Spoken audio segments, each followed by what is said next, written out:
আমরা এমডি এন্টারপ্রাইজের মধ্যে এসেছি এবং এখানে আমরা একটা নতুন ধরনের একদম নতুন গাড়ি আপনাদের সামনে তুলে ধরতে চাইছি। আপনারা এমডি এন্টারপ্রাইজের বহুত গাড়ি দেখেছেন, অনেক গাড়ি দেখেছেন, লোডার দেখেছেন, আপনারা ফুডকার্ট দেখেছেন, আপনারা টোটো দেখেছেন, কিন্তু আজকে ফুডকার্টের জগতে এক ইতিহাস সৃষ্টি হয়ে গেছে। এমডি এন্টারপ্রাইজ আপনাদের সামনে নিয়ে এসছে একদম আধুনিক ডিজাইনের একটি ফুডকার্ট। আসুন, আমার ক্যামেরা পার্সনকে বলবো একটু ফুডকার্টের সামনে আসতে। আস্তে আস্তে আমরা এক্সপ্রেস এগিয়ে এসে ফুডকার্টটা একটু খুলে দিলে ভালো হতো। আস্তে আস্তে দেখুন গাড়িটা আমরা খুলছি, গাড়িটা সেইভাবে তৈরি হয়েছে।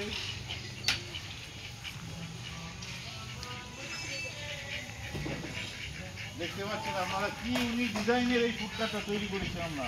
ফুডকার্টের বাইরের যে বডিটা আপনারা দেখছেন, এটা পুরো মার্বেল ফিনিশ বডি তৈরি হয়েছে।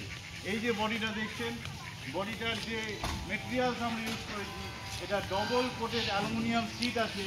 এই সিটটা আপনার দীর্ঘ 10 বছরেও এই সিটের কালার আপনারা কিছু করতে পারবেন। এবার আপনারা চলে আসুন, এই যে সামনেটা দেখুন, এইখানে আমরা এই জায়গাটা দেখুন, আমরা বিট ইউজ করেছি। বিটটা ইউজ করার ফলে কি হয়েছে, এই গাড়ির ডিজাইনটা আরো ইউনিক তৈরি হয়েছে। এবার আমরা চলে আসবো গাড়ির ভেতরে। গাড়ির ভেতরে কিভাবে কি হয়েছে সেটা আমরা দেখাবো।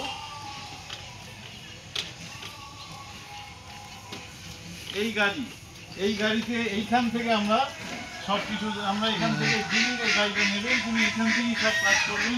আমরা গাড়ির লাইট জ্বালাচ্ছি, লাইট অন করলাম, আস্তে আস্তে সমস্ত গাড়ির লাইট জ্বালালাম।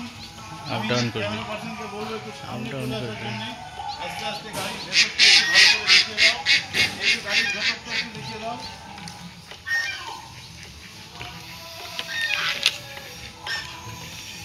এইখানে গাড়ির ভেতরে আমরা এখানে র্যাক করা হয়েছে, এইখানে র্যাক আছে, এইখানে দুখানা বার্নার থাকছে, এই বার্নারেই কাজ করা হবে।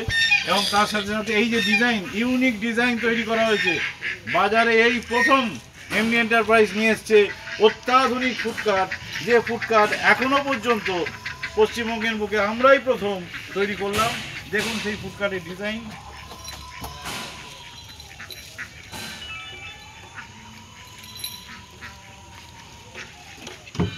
এইখানে যে টেবিলটা দেখছেন, এই টেবিলটা কিন্তু সামনে এগিয়ে যাচ্ছে। এই টেবিলটা সামনে এগিয়ে যাবে, সামনে এইখানে রান্না হবে, রান্না হওয়ার পর বাইরে এখান থেকেই সার্ভ করা হবে। আর এইখানে এই যে ছাদরা রুফে দেখুন, এইখানে ডিজাইনটা কত ইউনিক তৈরি হয়েছে ডিজাইন। আচ্ছা, এবার আমি বাইরে যাবো, একটু বাইরেটা দেখাই। আমরা এখানে 412 টায়ার ইউজ করেছি। এই 412 টায়ার, আমি একটু ক্যামেরা পার্সনকে বলবো টায়ারটা দেখানোর জন্য। এই 412 টায়ারটা এই কারণেই ইউজ করা হয়েছে, গাড়িটা যাতে যে কোনো গর্তে, যে কোনো উঁচু জায়গা দিয়ে অনায়াসে যেতে পারে। এবং এখানে গ্রাউন্ড ক্লিয়ারেন্সটা এতটাই